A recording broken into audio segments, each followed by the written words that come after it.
안녕하십니까. 임상심리사를 준비하고 계신 여러분, 오늘은 심리학 개론 14강 심리학의 연구 방법론 첫 번째 시간을 함께 하도록 하겠습니다. 자, 심리학에서 연구 방법론이라는 것은 우리가 무엇을 연구하고 무엇을 규명할 것인가, 이런 것에 대한 고민들을 하면서 연구를 진행하고 또 그 연구로 인한 결과들, 그렇죠.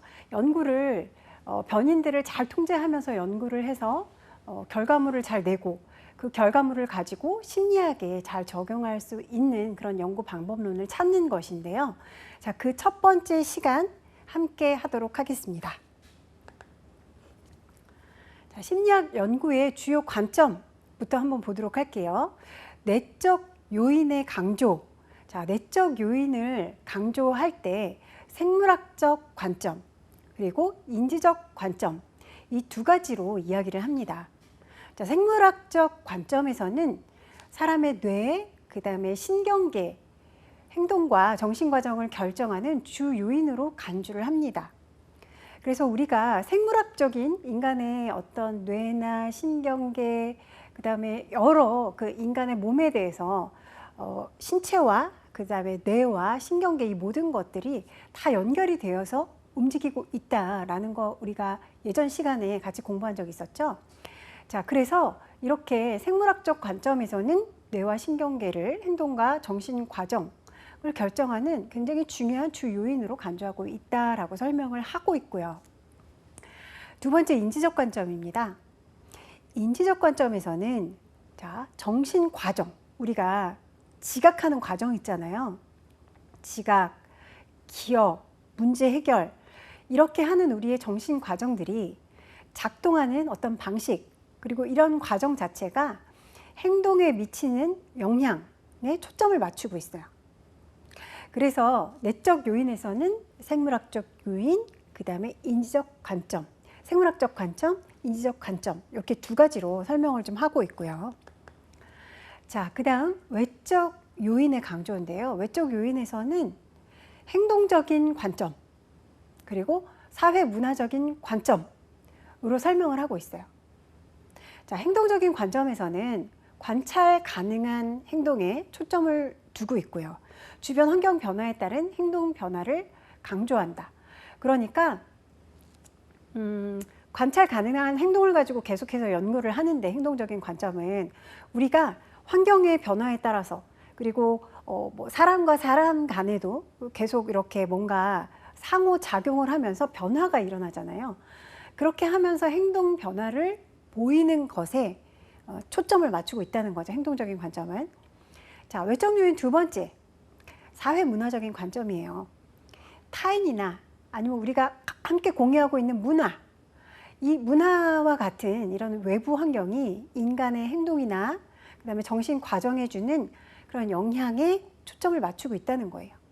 그러니까 우리가 함께 만들고 함께 공유하고 있는 어떤 이런 문화, 그 다음에 우리가 늘 이렇게 지내면서 영향을 받을 수밖에 없는 그런 환경, 이런 것들이 우리의 행동이나 정신과정, 이 모든 것들에 영향을 미칠 수밖에 없다라고 설명을 하는 것이 사회문화적 관점인데요.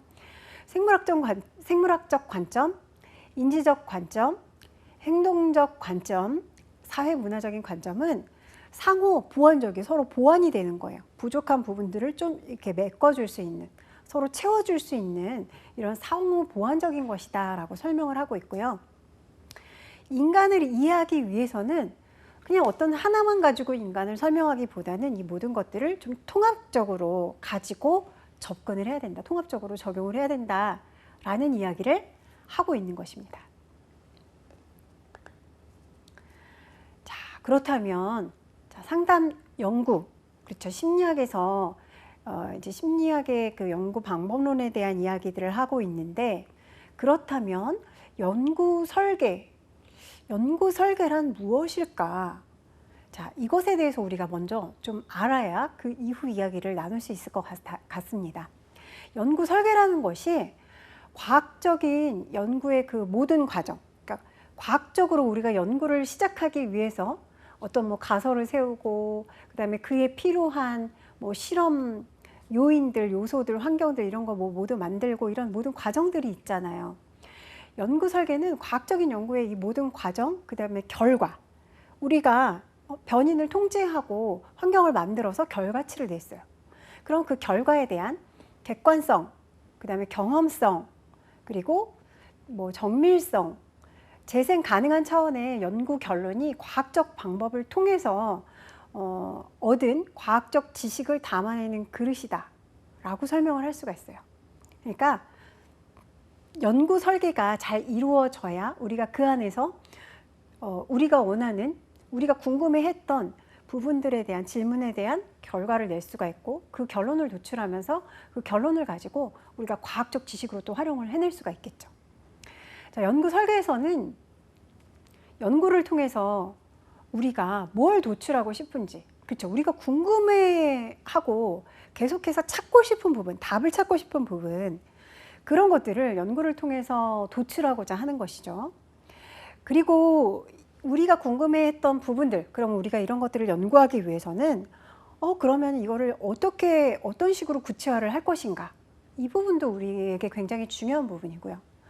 연구자가 그렇다면 알아내고자 하는 대상, 연구자는 어떤 대상이 궁금한가, 자, 연구자가 알아내고자 하는 대상을 되도록 명확하게 규정해야 하고, 자, 그리고 연구에 가장 적합한 방법을 찾아내는 것이 사실 굉장히 중요하죠. 우리가 굉장히 궁금해하는 요소들이 많아요. 인간에 대해서, 심리학에 대해서. 굉장히 심리학에도 여러 가지 분야가 있어요. 그런데 그 안에서 계속해서 많은 학자들이 의문을 가지고 연구를 하고 있죠. 지금까지 의문을 갖고 연구를 해온 덕분에 지금까지 이렇게 심리학이 많이, 다양한 심리학이 발전을 해올 수가 있었고, 앞으로도 우리가 지금 아직 풀지 못하고 있는 문제들, 궁금해하면서 우리가 연구를 진행하고 있는 부분들에 대해서 이런 연구 설계 또는 많은 연구의 과정들을 통해서 우리가 결과를 내고, 또 그것이 우리에게 하나의 과학적인 지식으로 자리매김할 수가 있겠죠. 그래서 연구에 가장 적합한 방법이 어떤 것인지, 이 연구를 할 때 적합한 방법을 찾아내는 것이 또 굉장히 중요한 연구 설계에서 중요한 부분이다라고 말씀드릴 수가 있겠습니다. 자, 연구 설계에 대한 얘기 조금 더 하겠습니다. 연구 설계는 연구 대상의 명확한 규명, 그리고 가장 적합한 연구 방법 등의 결정을 감안을 해서, 그러면 우리가 무엇을 연구할까? 그리고 이 연구를 하기 위해서는 뭘 조사를 해야 되나? 뭘 조사를 해서 조사된 내용을 가지고 연구를 해야 되나? 이런 것에 대한 물음이 있어야 돼요. 그렇죠. 물음이 있어야 우리가 준비를 할 수가 있겠죠. 그리고 이런 물음이 있어야 되고, 그 다음 구체적인 자료 수집. 우리가 이런 것들을 연구해야 되겠다. 나오면, 결정이 되면 그 다음에 뭘 조사하자. 그 다음에 구체적인 자료 수집을 하자. 자료 수집들을 해야 되겠죠. 연구자들이. 자료 수집을 하게 되면 자료 수집의 방식도 굉장히 다양하겠죠. 뒤에서 그런 것들에 대해서 더 자세하게 설명을 드리도록 할게요. 자, 그 다음에 자료 수집을 한 다음에 결과를 분석하는 것. 그렇죠. 우리가 실험을 하고, 그 다음에 자료를 모두 가지고 있는데 그 자료를 어떻게 분석을 해서 결과를 내놓을 것인지, 자료를 분석하는 방법도 굉장히 중요하다는 것. 결국 이런 과정들을 통해서 우리가 과학적인 해답을 정의하는 과정을 거친다라고 설명을 드릴 수가 있습니다. 자, 주어진 우리의 연구 문제, 우리가 갖고 있는 연구 문제, 우리는 어떤 문제를 가지고 그 문제에 대한 연구를 시작하겠다, 조사를 하겠다, 그에 대한 준비를 하겠다, 이런 문제에 대해서 타당하고 객관적인 해답을, 우리가 어떤 그 연구를 시작했다, 그럼 그 연구를 진행했다, 그러면 타당한 답이 나와야 되잖아요. 그렇죠?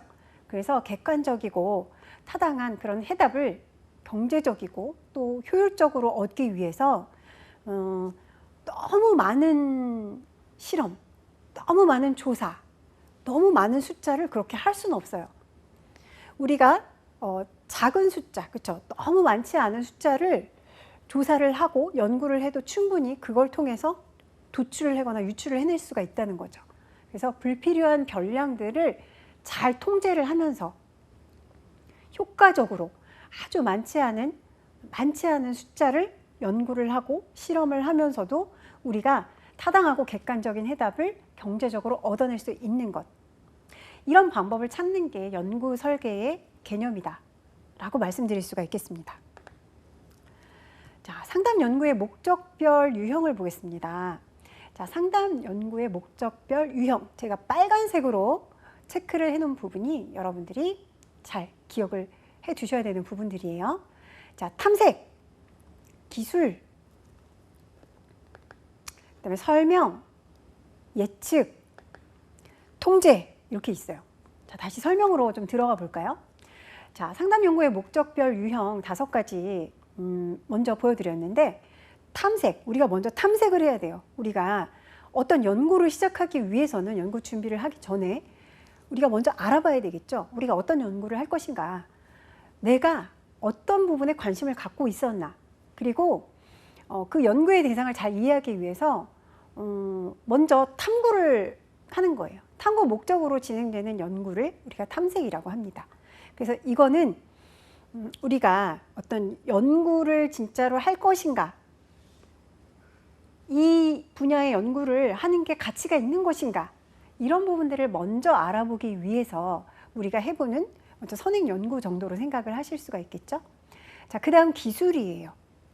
기술은 주어진 대상이나 현상의 특성 등을 범주화해서 나눠서 구체적으로 묘사하거나 아니면 계량적인 정보, 그러니까 수치로 그런 정보를 그대로 서술하고 통계 분석의 결과를 기술하는 것을 목적으로 하는 연구예요. 그래서 탐색에 이어서 기술이라는 것은 어떤 대상이나 현상에 대해서 우리가 연구를 시작하겠다라고 정하면 그것에 대해서 범주화를 하는 거죠. 막 나누는 거예요. 그래서 뭐 그 특성에 따라서 이렇게 우리가 범주화를 하고, 그다음에 구체적으로 묘사하거나 수치 이런 것들을 통해서 정보를 그대로 서술하고, 그다음에 통계 분석의 결과를 우리가 적어서 기술해서 우리가 그걸 가지고 활용할 수 있는 연구, 그걸 우리가 기술, 목적별 유형에서 기술로 분류를 합니다. 자, 그 다음 설명입니다. 현상에 대한 원인 규명. 왜 그렇지? 왜 이런 현상이 벌어지고 있지? 라고 생각하는 거, 우리가 왜? 라고 느끼는 그 부분, 그 의문에 대한 답을 찾는 것이 바로 설명이다 라고 말씀드릴 수가 있어요. 일반적으로 원인이 있고 결과가 있잖아요. 그런데 원인과 결과 사이의 관계를 규명해내는 거죠. 이유를 밝히는 거죠. 이 원인이 있어서 우리가 결과가 있어요. 왜 이런 일이 일어날까요? 결과만 가지고 우리가 궁금해할 수 있어요. 그럼 이제 우리가 원인을 찾기 위한 노력들을 하겠죠. 그래서 원인을 찾아내고 연구를 통해서 이런 원인들 때문에, 이런 요소들 때문에 결국 이런 결과가, 이런 현상이 나오는 것입니다. 나타나는 것입니다. 라고 우리가 설명할 수 있는 거죠. 그래서 이런 원인과 결과 간의 관계를 규명해서 이유를 밝히는 그런 설명의 목적으로 진행되는 인과적인 연구. 원인이 있어야 결과가 있다. 이런 현상이 있으면 우리는 원인을 찾아내서 원인과 결과의 인과관계를 찾아낼 수 있다라는 거가 바로 설명입니다. 자, 그 다음 예측. 단어에서도 여러분들이 짐작을 해보실 수 있겠지만 미래, 현재 우리가 여기까지 이렇게 심리학이 발전이 돼 있고 여기까지 연구가 진행되어 있는데, 그러면 미래, 우리가 이러이러한 방향으로 변화하기 위해서 새롭게 또 우리 뭐 사회심리학이나 여러 가지 심리학 분야에서 이런 현상들이 일어날 수 있을 것 같은데, 일어날 것 같은데, 그러면 우리가 그를 위해서 어떤 준비를 해놓을 것인가, 이론적인 기반, 통계적인 기반 활용해서 우리가 그러면 앞으로 이런 일들이 일어날 수 있다. 그리고 미래의 변화는 이런 식으로 나타날 수 있다라는 것들을 우리가 지금까지 연구해 놓은 그 이론과 통계적인 부분을 가지고 자료들을 활용해서 우리가 예측을 해낼 수 있다는 거죠. 그것을 목적으로 하는 연구가 바로 예측입니다. 자, 그 다음 5번째, 통제입니다. 어떤 사실이나 현상이 있어요. 그렇죠. 어떤 사실이나 현상이 있는데 가치 판단에서 문제가 발생이 되는 경우들이 생길 수 있어요. 그때 그거를 임의로 조작해서 그거를 뭐 결과를 맞춘다든지 좀 더 긍정적인 방법으로 변화하도록 하는 것을 목적으로 하는 연구예요. 그러니까 어떤 현상이나 사실이 있을 때 이거보다 우리가 약간 손을 조금 쓰면 더 좋은 결과가 나올 수가 있겠는데, 우리들이 함께 생활을 하거나 함께 이 삶을 살아가면서 훨씬 더 좀 효율적으로 우리가 뭔가를 할 수 있겠는데 라고 우리가 연구를 통해서 할 수 있는 부분들이 있다면, 통제를 통해서 우리가 조금 더 긍정적인 방법으로 변화할 수 있는 방향으로 나가도록 하는 것, 통제를 통해서. 자, 그거 우리가 그런 목적으로 하는 연구를 우리가 통제라고 이야기를 합니다. 자, 심리학의 연구 방법을 한번 볼게요. 자, 연구 방법은 연구자가 연구를 할 때 우리가 궁금한 것이 있잖아요. 그거를 연구하고 싶잖아요. 그런데 연구자가 연구 방법에서 오류, 그 다음에 편향을 최소화해야 좋은 제대로 된 연구 결과가 나올 수가 있겠죠. 그런 제대로 된 연구 결과가 있어야 우리가 그걸 과학적 지식으로 흡수를 할 수가 있고, 또 우리의 삶에도 우리의 미래에도 긍정적으로 적용을 해볼 수가 있어요. 그래서 연구자가 오류와 편향을 최소화하면서 자신의 연구 주제에 대한 답을 찾기 위해서 자료를 수집하는 절차 또는 기법, 이 절차나 기법 자체를 우리가 연구 방법이다라고 이야기를 합니다. 자, 그러면 기술 연구 방법이란 무엇인가? 연구자가 관심을 가진 주제가 있어요. 연구자가 나 이런 부분, 예전부터 이런 현상이 너무 궁금했는데 이 현상을 뭔가 밝혀내기 위해서 연구를 좀 진행해야겠다 라고 이렇게 관심을 가진 주제에 대해서 이제 연구에 대한 계획을 세워요. 현상의 현 상황이나 상태를 파악하고 체계적으로 이것들을 요약하고자 할 때 기술 연구 방법을 사용해요. 그래서 우리가 연구 방법도 굉장히 여러 가지 종류가 있다라고 말씀드렸잖아요.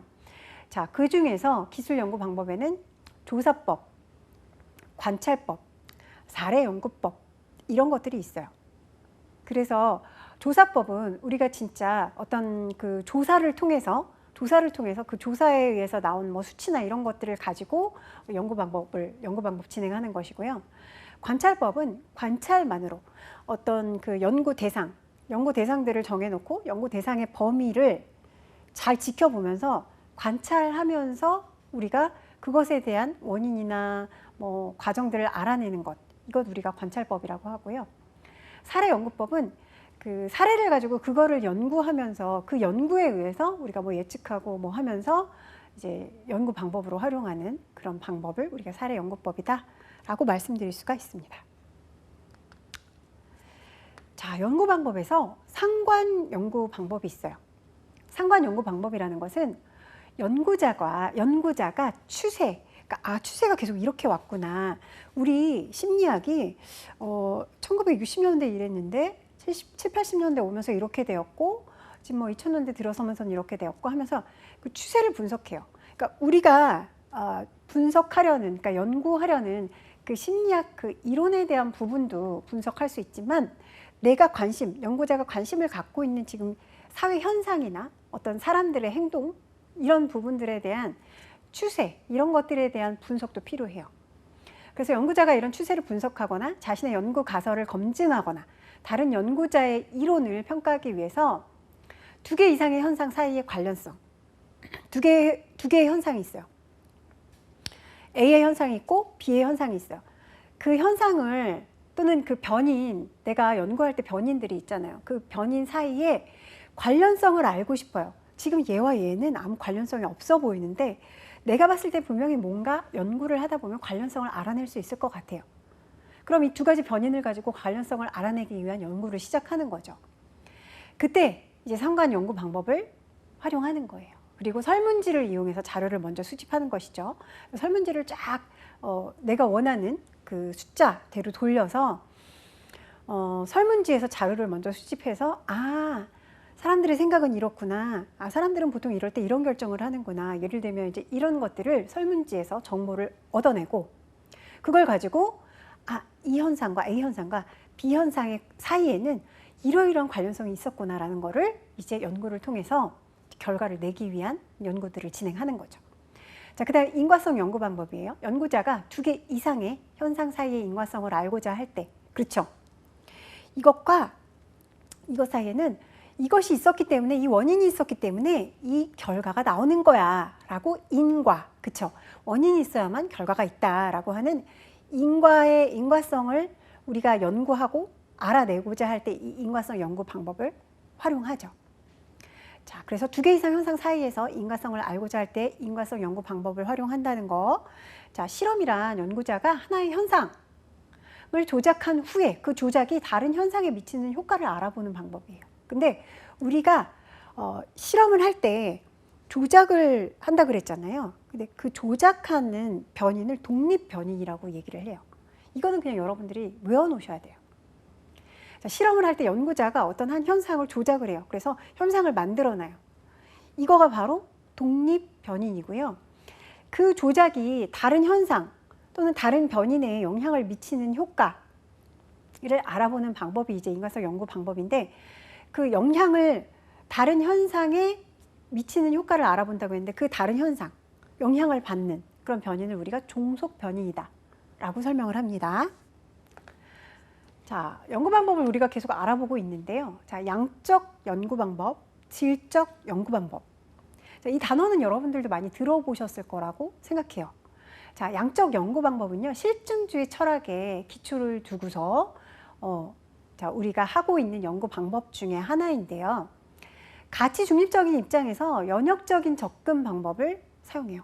양적 연구 방법에서는 연역적인 접근 방법을 사용하는데 먼저 이론을 설정해요. 가설을 먼저 설정하는 거죠. 그래서 뭐 예를 들면 인간은 눈이 예전에는 뭐 하나였다. 예를 들어서 이런 가설을 낸다. 이론을 그렇게 설정해 놓고 그 과거의 눈이 하나였다는 것들을 증명하기 위해서 자료들을 막 찾아서 연구하면서 자료를 통해서 결국 옛날에는 이렇게 해서 눈이 뭐 이때도 이 시대 때도 하나였고 언제도 하나였고 이런 자료들이 있으니까 결국은 예전에는 인간이 눈이 하나였다. 예를 들면 이런 그 가설에 대한 검증을 할 수가 있는 거죠. 자, 이런 식으로 먼저 가설을 정해놓고 이론을 정해놓고 자료를 통해서 그것을 검증하는 방법을 우리가 연역적인 방법이다 라고 얘기를 합니다. 자, 연역적 방법, 귀납적 방법, 늘 이렇게 여러분들 많이 헷갈리시는데 이번 기회를 통해서 좀 머릿속에 확실하게 이 개념들이 자리를 잡을 수 있도록 기억해 두시기 바랍니다. 연역적 접근 방법은 이론이 먼저, 그 다음에 이론을 검증하고, 그 다음에 검증하는 게 검증해가는 과정, 그래서 결론은 이것이다 라고 하는 것이 연역적인 방법. 그 다음에 귀납적인 방법은 자료를 먼저 다 수집해서 연구를 하고 이러이러한 사실들이 있네, 그러니까 이러이러한 사실들에 의해서 결론적으로 이렇게 되는 것이다. 인간은 그래서 이렇게 진화한 것이다. 이렇게 얘기하는 것. 그래서 가설, 이론이 가장 맨 나중에 나오는 것. 이론 도출을 제일 뒤에 하는 것이 귀납적 접근 방법이다. 이렇게 두 개 구분해서 여러분들 기억하시면 되겠습니다. 자, 양적 연구 방법에서 우리가 연역적 접근 방법 이야기했죠. 자, 양적 연구 방법에서는요, 연구자와 연구 대상인 사람들이 상호 따로따로예요. 독립적이에요, 이거는.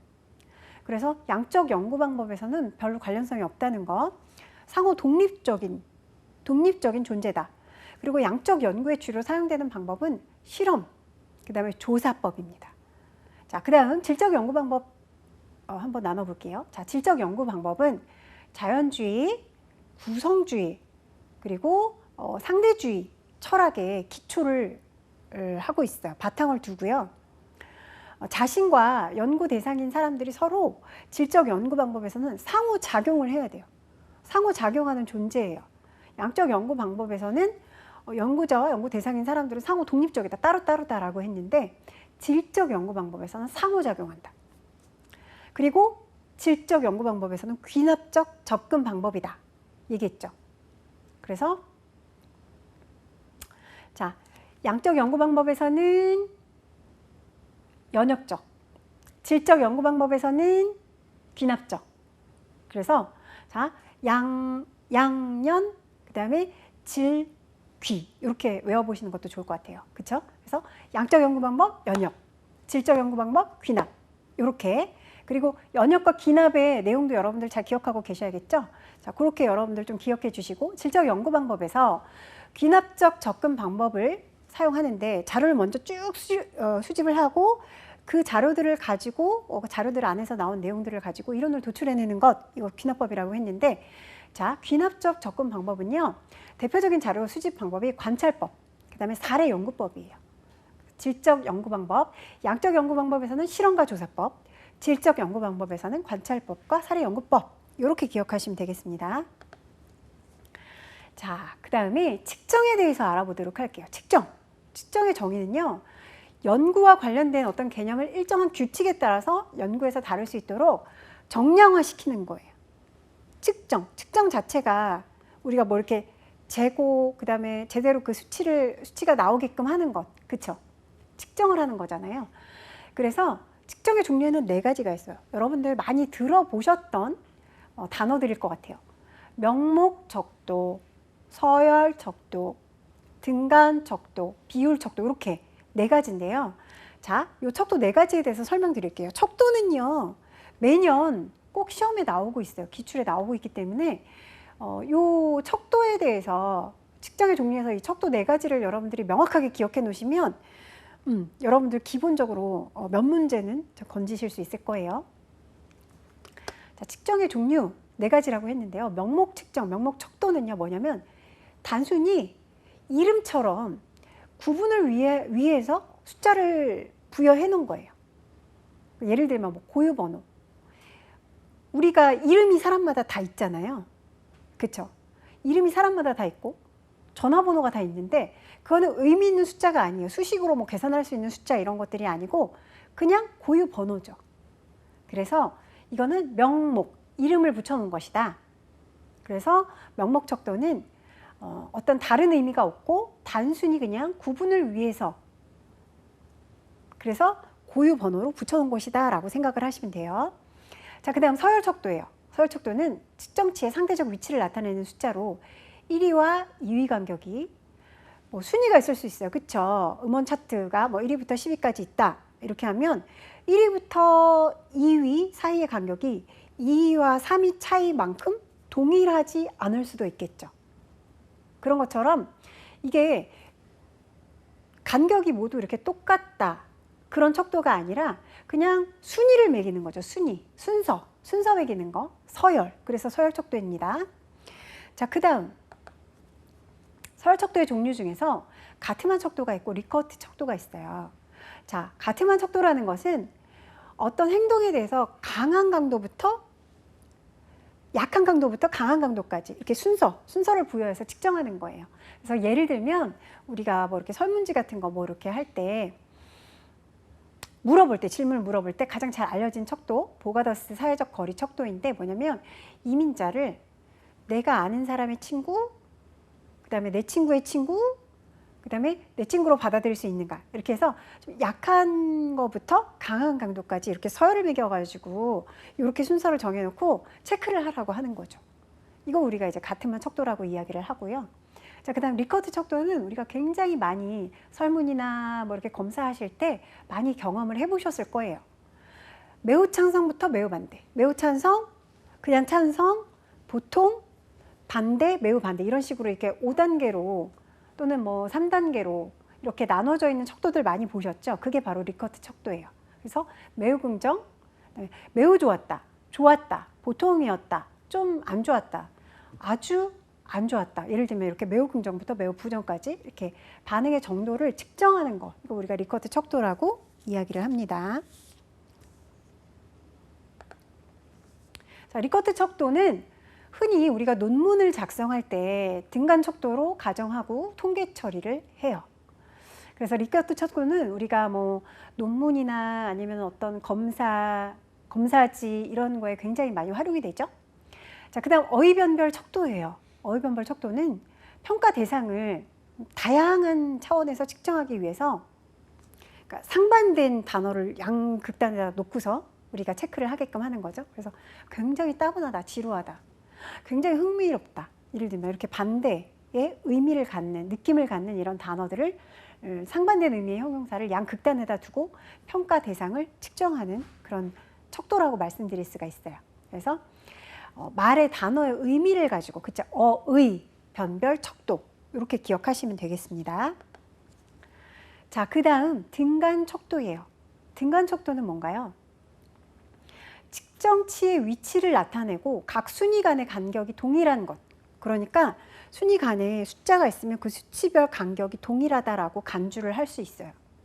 평균 계산이나 추리 통계 등의 통계적인 처리가 가능해요. 그러니까 이 순위 간의 간격이 동일하다. 그러니까 예를 들면 뭐 0 있고 마이너스 1 있고 그다음에 플러스 1 있다. 그러면 똑같이 1씩 간격이 똑같잖아요. 그렇기 때문에 계산이나 통계 이런 것들이 가능하다는 거죠. 그래서 통계적인 처리가 가능한 것이 바로 등간 척도이다. 이거 잘 기억하시기 바랍니다. 예를 들어서 온도가 0도씨가 이미 0점이에요. 온도가 존재하지 않는 건 아니죠. 특정 온도를 그냥 가리키는 거예요. 자, 그래서 온도에 대한 설명이 나오면 우리가 등간 척도에서 온도에 대한 이야기를 사례로 들었었는데 하면서 등간 척도의 의미를 잘 기억하시면서 보기들을 의미를 잘 보시기를 바랍니다. 자, 등간 척도의 종류에서 서스톤 척도라는 것이 있어요. 자, 서스톤 척도는요, 응답자가 극단적인 반응을 통제하기 위한 방법으로 응답자의 태도가 계속 연속 상승에 있다고 생각하는 거죠. 그래서 어떤 사실에 대해서 찬성이다, 반대다 이런 의견들이 있을 때 양극단, 그러니까 찬성, 반대를 나타내는 양극단을 등간으로 구분해요. 그래서 수치를 부여하고 측정을 합니다. 우리가 서스톤 척도라고 이야기를 할 수 있어요. 자, 그 다음 비율 척도예요. 비율 척도는 측정치의 위치를 나타내요. 그러니까 각 순위 간의 간격이 동일하고 평균 계산, 추리 통계 등의 통계적 처리가 가능하고 숫자 0이 없어요. 그러니까 절대 0점을 지닌다는 거예요. 무게, 길이, 그렇죠. 길이는 뭐예요? 다 우리가 길이가 몇 센치예요? 뭐 길이가 얼마예요? 이렇게 얘기하면 길이는 다 그 수치가 있어요. 그렇죠? 그리고 무게가 몇 킬로예요? 하면은 무게가 조금이라도 다 있지 무게가 없거나 마이너스인 건 없어요. 길이도 마찬가지고. 그래서 절대 0점을 지닌다 라고 이야기를 합니다. 비율 척도는 절대 0점을 지닌다. 잘 기억하시고요. 자, 그러면 이제 우리가 표본 조사에 대한 이야기를 좀 나눠볼까요? 자, 횡단 연구, 종단 연구 많이 들어보셨을 거예요. 자, 횡단 연구는요, 어떤 한 시점에서 표본들을 조사하는 거예요. 그러니까 연구자가 표본이라는 것을 만약에 우리가 뭐 우리나라 전체 그 노인 인구, 뭐 60대 노인 인구 또는 뭐 20대 뭐 취업을 한 인구, 예를 들면 뭐 이런 대상으로 나라 전체에 있는 사람들을 다 조사를 해야 된다고 한번 가정을 해봅시다. 자, 그러면 우리 그 모든 사람들을 다 조사를 할 수는 없어요. 비용도 너무 많이 들고 시간도 많이 들고 결과를 내는데 분석하는데도 너무 오래 걸리고. 그래서 그 집단을 대표할 수 있는 표본들을 만들어서 그 여러 개의 표본들을 정하고 그 표본들을 동시에 다 이제 조사를 해서 그 동시에 조사한 표본들을 비교를 하면서 연구를 하는 거죠. 이게 바로 횡단 연구예요. 그러니까 어떤 한 시점에 동일한 시간대, 동일한 타이밍에 그것들을 같이 비슷한 시기에 연구를 하는 거죠. 그래야 비교가 되거든요. 이게 횡단 연구예요. 횡은 옆이잖아요. 종은 긴 거예요. 그렇죠? 위아래로. 횡단 연구는 그래서 같은 시점에 여러 개의 표본들을 조사하기 때문에 횡단 연구고요. 종단 연구는 시간의 흐름에 따라서 뭐 우리나라에도 이제 길게 연구를 하는 그 연구들이 많이 있지만 외국의 사례들을 보면 뭐 100년 동안 연구한 것, 그럼 연구자도 바뀌고 그 다음에 연구 대상자들도 이렇게 변화가 있겠죠. 이렇게 하면서 종단 연구가 뭐 50년, 70년 이렇게 이루어지기도 해요. 어린아이들을 대상으로 하는 경우에는. 그래서 그런 연구들은 사실 굉장히 애로점들이 좀 많겠죠. 어려운 점들이 굉장히 많을 것 같아요. 그렇죠? 그래서 시간의 흐름에 따라서 여러 시점에 걸쳐서 반복 조사를 하는 거죠. 그래서 뭐 매년 조사를 한다든지 6개월에 한 번씩 조사를 한다든지 시간을 만약에 10년 동안 정해놓고 우리가 10년 동안 종단 연구한다. 그러면 6개월에 한 번씩 계속 체크를 한다든지 그 실험 대상자들한테 1년에 한 번씩 한다든지 뭐 2년에 한 번씩 한다든지 이렇게 계속 시간의 흐름에 따라서 그 대상자들을 대상으로 해서 반복해서 계속 조사를 한다는 거. 자, 그런 자료를 바탕으로 한 연구가 패널 연구, 추세 연구 이렇게 있어요. 패널 연구라는 것은 동일 대상에 대해서 여러 시점에 걸쳐서 반복해서 조사하는 거예요. 그러니까 같은 대상이 바뀌지 않아요. 계속 같은 사람에 대해서 연구를 하는데 여러 시점에 걸쳐서 계속 여러 번 반복해서 조사하는 거예요. 그 추세 연구는 다른 시점에 걸쳐서, 시점이 달라요. 다른 시점에 걸쳐서 특성이 비슷한 다른 대상자, 패널 연구는 동일한 대상이었잖아요. 그런데 추세 연구는 특성이 비슷한데 대상자가 달라요. 다른 대상자를 조사하는 거예요. 그 대신 특성이 같기 때문에 그걸 가지고 우리가 연구 결과를 뭐 낼 수 있겠죠? 자, 종단 연구 조금 더 얘기 나눠볼게요. 종단 연구에서는 코호트 연구라는 것이 있어요. 자, 같은 특성을 가진 집단 코호트의 시간에 따른 변화를 연구하는 거예요. 그러니까 같은 특성을 가진 집단을 가지고 그 집단을 시간이 흐름에 따라서 어떻게 변화를 하는지 우리가 종단으로 기간을 정해놓고 연구를 하는 것. 우리가 이것을 코호트 연구라고 부르고요. 그 다음 단기 종단적 연구가 있어요. 그러니까 종단 연구인데 빠른 시간 내에 하는 거죠. 그래서 좀 단기적으로 하는 거예요. 이게 종단 연구가 너무 시간과 비용이 많이 들고 여러 가지 노력이 들고 또 중간에 그런 자료들이 뭐 계속 변동이 생긴다거나 뭐 유실이 된다거나 이런 일들도 생길 수가 있기 때문에 긴 시간 동안 투자해서 해야 되는 연구이기 때문에 그래서 단기 종단적 연구가 있어요. 연령이 서로 중복되는 집단, 그러니까 연령이 비슷한 같은 중복이 되는 집단을 선정을 하는 거예요. 이렇게. 그래서 시간에 따른 변화를 연구를 하는 거죠. 그래서 단기 종단적 연구는 서로 연령이 중복되는 집단을 여러 개를 선정을 한 다음에 시간이 갈수록 시간에 따른 변화를 이 중복되는 집단을 가지고 연구를 하는 거예요. 그래서 중복되는 집단을 가지고 이렇게 중복되는 집단을 많이 해서 그 시간에 따른 변화를 연구를 하되 그 단기 종단적 연구이기 때문에 아주 일반 종단 연구처럼 길게 잡고 하지는 않는다는 거. 자, 그 다음 연구 설계에서 관찰 연구. 자, 관찰 연구인데요. 관찰 연구에서 지금 관찰을 세 가지로 이야기를 해요. 실험 관찰, 그 다음에 자연 관찰, 참여 관찰 이렇게 이야기를 합니다. 자, 실험 관찰은요, 실험실에서 우리가 일반경우로 실험 대상을 관찰하죠. 그쵸? 실험실에서 보는 거예요, 실험 관찰은. 자연 관찰은 자연 환경에서, 자연 환경을 연구할 때 또 자연 관찰을 해야 돼요. 관찰 대상의 행동을 관찰하고 또 기록하는 거죠. 그래서 일반적인 사람들이 있는 환경, 또 진짜로 자연에 관련된 연구를 할 때는 자연으로 가서 거기서 관찰 대상의 행동을 관찰하고 또 기록하는 이런 방법이 자연 관찰이고요. 자, 그 다음 참여 관찰은요, 관찰자가 내가 연구하고자 하는 어떤 그 표본, 집단, 이런 집단의 구성원으로 나도 들어가는 거, 같이 참여하는 거예요. 그래서 그 안에서 관찰하고 그 사람이나 집단이나 그 안에서의 어떤 역동, 변화 이런 것들을 보면서 내가 계속 관찰하고 기록하고 하면서 그 안에서의 그 여러 가지 것들을 모두 관찰하면서 그 연구의 결과로, 연구의 자료로 계속 저장을 해두는 거죠. 그래서 그 저장되는 것들이 나중에 이제 연구 자료로서 활용이 되고 분석이 되면서 결과로 나오겠죠. 자, 연구 설계에 대해서 보겠습니다. 연구 설계에서 두 번째 사례 연구예요. 자, 특정 개인을 오랜 시간 동안 깊이 있게 연구하는 방법이에요. 사례 연구는 어떤 특정한 개인을 좀 길게 오랜 시간 동안 아주 깊이 있게 그 사람에 대한 아주 많은 정보를 가지고 연구를 하는 방법을 우리가 사례 연구다라고 이야기합니다. 그리고 설문 연구는 우리 뭐 설문지 많이 해봤잖아요. 그렇죠? 그럼 설문을 생각하시면 되는데 설문 연구라는 것은 특정 대상의 행동, 믿음, 태도 등을 질문지의 방식으로 수집하는 거예요. 당신은 이럴 때 어떤 행동을 합니까? 예를 들면 이런 거. 그렇죠? 그럼 이거는 행동에 대한 그런 질문지의 방식이죠. 그래서 이런 것들을 수집해서 이런 것들을 뭐 내가 1000명한테 설문을 했다.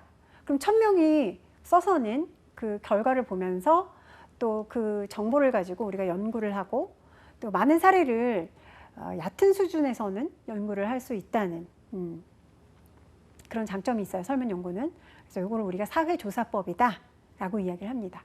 그리고 모집단, 표본, 표집, 뭐 표집에는 확률 표집, 비확률 표집이 있는데, 자, 이런 것들을 설문연구에서는 모집단, 표본, 표집 이런 것들에 대한 이야기가 이제 나오기 시작합니다. 자, 그러면 우리가 이제 이런 이야기들이 나오기 시작한다고 했는데, 제가 또 빨간색으로 적어놨네요. 자, 빨간색으로 적어놓은 것들은 여러분들 개념을 명확하게 이해하시고 잘 외워두시기 바랍니다. 자, 설문연구에서 모집단입니다. 자, 모집단인데요. 연구 주제의 대상이 될 수 있는 모든 사람을 우리가 모집단이라고 해요. 그래서 예를 들면 우리가 한국의 40대 여성을 연구한다. 그러면 한국의 40대 여성이 모집단이 되는 거죠. 그런데 모집단이라는 것은 내가 한국의 40대 여성을 연구하고 싶어. 그럼 한국에 있는 40대 여성 모두가 포함이에요. 그렇죠? 그럼 집단이 너무 크겠죠. 모집단은 엄청 커요. 그런데 모집단을 우리가 모두 연구할 수 있는 건 아니라고 했잖아요. 시간과 비용과 너무 많은 것들이 에너지가 들고 실제적으로 결과를 내는 것도 쉽지 않다고 말씀드렸어요. 그래서 모집단에서 우리가 표본을 추출하죠. 표본이라는 것은 모집단의 일부로 설문에 참여한 사람을 얘기를 하는 거예요.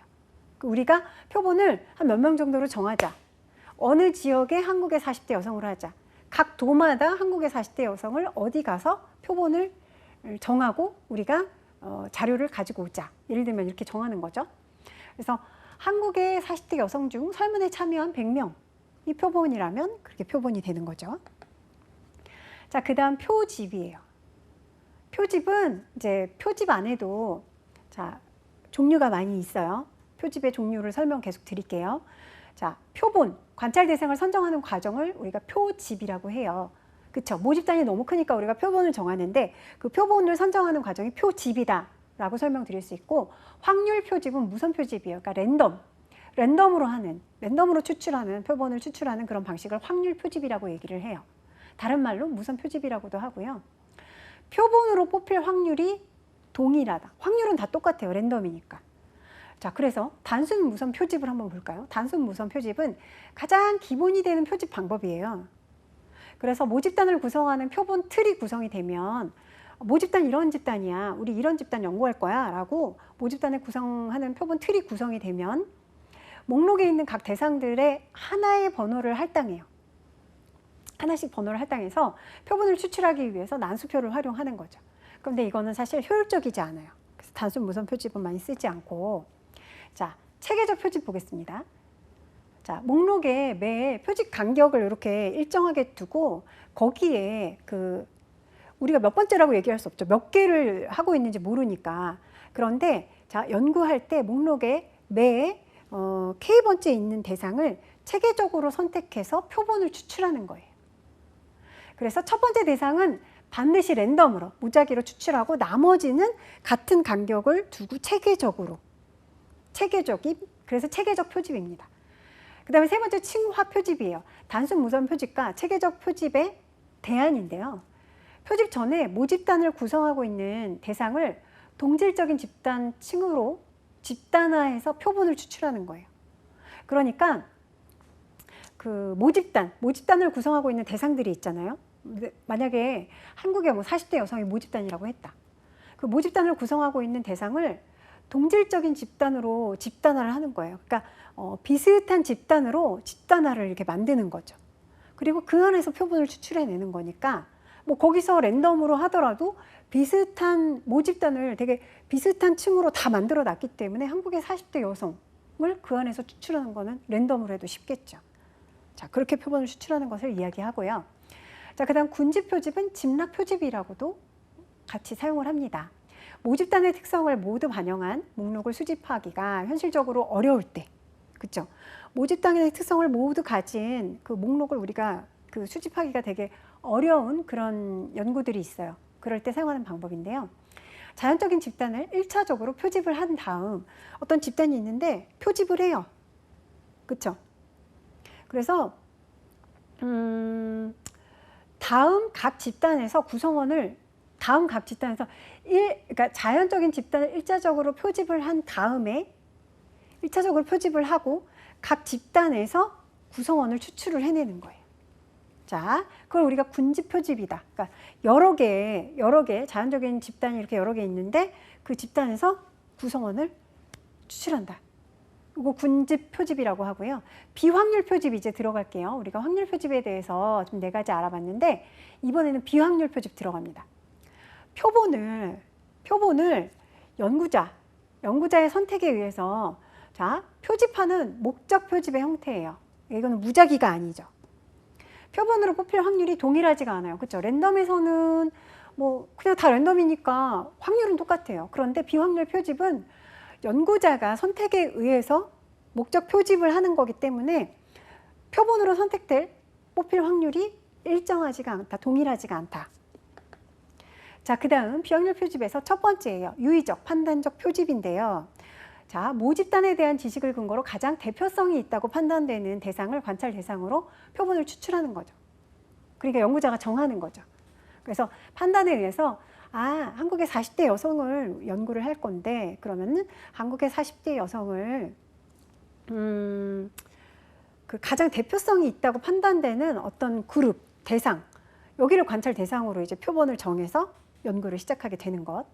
방법으로 탐색적인 목적에서 사용이 되고요. 두 번째, 눈덩이 표집이에요. 자, 이름이 되게 재밌죠? 연구자가 참여 대상한테 우리가 참여 대상을 이게 표본 추출을 했잖아요. 그러면 그 사람한테 다른 참여 대상을 소개해 달라고 하는 거예요. 그러면 그 표본으로 뽑힌 그 분들이 또 다른 그 참여 대상을 또 데리고 오면서 표본을 모집을 또 하고 이렇게 하면서 이렇게 눈덩이처럼 불어나는 거예요.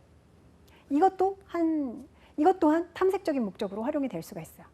그래서 눈덩이 표집은 연구자가 참여 대상한테 다른 사람을 조금 소개해달라 이렇게 부탁을 해서 참여 대상자들이 참여를 하면서 계속 다른 사람들을 표본으로 데리고 오는 거, 눈덩이처럼 불어나는 거.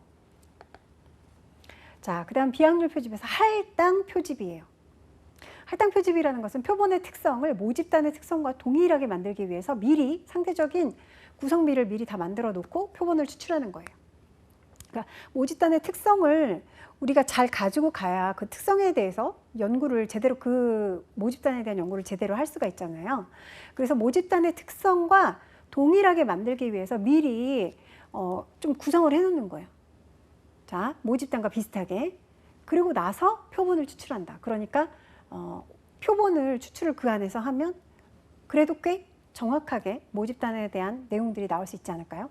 자, 그 다음 대리적 표집이에요.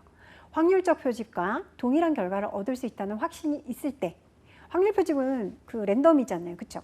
확률적 표집과 동일한 결과를 얻을 수 있다는 확신이 있을 때 사용하는 비확률적 표집 방법이다. 그게 바로 대리적 표집이다 라고 기억하시고요. 편의 표집, 이거는 연구자가 자기 주변에 있는 사람들, 주변에 자기가 잘 아는 사람들, 그죠? 가까운 사람들, 이런 사람들을 대상으로 표집하는 방법이 편의 표집이다. 그죠? 자, 이렇게 설명을 드릴 수 있습니다. 자, 우리가 이제 상관 연구에 대해서 좀 알아볼게요. 상관 연구도 시험 출제된 적 있으니까 여러분들 잘 기억해 두시기 바랍니다. 한 요인을 우리가 변인이라고도 해요. 한 요인이 다른 변인과 함께 변화를 하는 관계에 대한 연구를 하는 게 상관 연구다. 앞에서도 잠깐 언급했어요. 자, 상관 연구에서는 변인, 상관계수가 있는데 변인은 둘 이상의 값을 가질 수 있는 연구 대상의 특성이에요. 그러니까 뭐 지능이나 몸무게나 키나 성적 이런 것들은 변화가 될 수 있는 부분들이잖아요. 그러니까 이런 거는 변인이다. 그 다음 상관계수. 두 변수가 있어요. 변수가 있는데 두 변수 간의 관계의 강도와 방향을 나타내는 수치예요. 그래서 이 두 변수 간에 얼마나 관계가 강하게 있는지 아니면은 뭐 별로 관계가 크게 없어. 관계가 약해. 뭐 이런 것들을 우리가 수치로 나타낼 수 있는 거를 상관계수다라고 이야기를 합니다. 그래서 상관계수는 이런 거예요. 두 변수 간 관계의 강도는 절대치로 판단될 수 있다 라고 얘기를 하고요. 마이너스 1에서 1 사이의 값을 가진다. 상관계수는. 상관계수가 마이너스 1에서 1까지니까 중간점이 0이잖아요. 상관계수가 0에 가까울수록 상관이 없는 것. 마이너스 1에 가까울수록 부적인 상관, 그러니까 상관이 없는 쪽 마이너스 상관이고 플러스 1에 가까울수록 강한 정적 상관, 그러니까 상관이 많다, 그쵸? 상관관계가 크다라는 것으로 해석될 수가 있어요. 그래서 정적 상관은 같은 방향으로 변화하는 거를 정적 상관이라고 얘기하고 플러스로 표현하고요. 최대값은 플러스 1. 그러니까 두 가지 변인인데 A가 증가하면 B도 증가한다. 이렇게 정적인 상관은 A가 증가하면 B도 같이 증가하는 관계로 가는 것이고, 마이너스 1로 표현되는 것은 우리가 부적 상관이라고 그랬잖아요. 이것은 A가 증가할 때 B도 같이 증가하는 정적 상관과는 반대로 A가 증가할 때 B는 감소한다. 이걸 우리가 부적 상관이라고 얘기를 해요. 마이너스 1로 표현하고요. 그래서 가외 변인을 통제하지 못함으로 상관이 있다고 해서 인과관계인 것은 아니다. 그래서 가외 변인을 통제하지 못하기 때문에 상관이 있다고 해서 인과관계가 꼭 있는 것은 아니다라고 생각하시면 돼요. 그래서 상관 계수에 대한 내용도 여러분들 정적 상관, 부적 상관, 그렇죠? 두 가지 변인이 A가 증가할 때 B도 같이 증가하면 정적 플러스 1. 그다음에 A가 증가할 때 B는 같이 증가하지 않고 감소한다. 그러면 마이너스 1 부적 상관. 이렇게 기억하시면 되겠습니다. 자, 산포도예요. 상관연구에서 산포도라고 상관관계를 점으로 이렇게 표현하는 이런 그래프가 있어요. 자, 산포도 그래프를 보시면, 자, 제일 왼쪽 상단에 보시면 정적 상관이라고 써 있죠.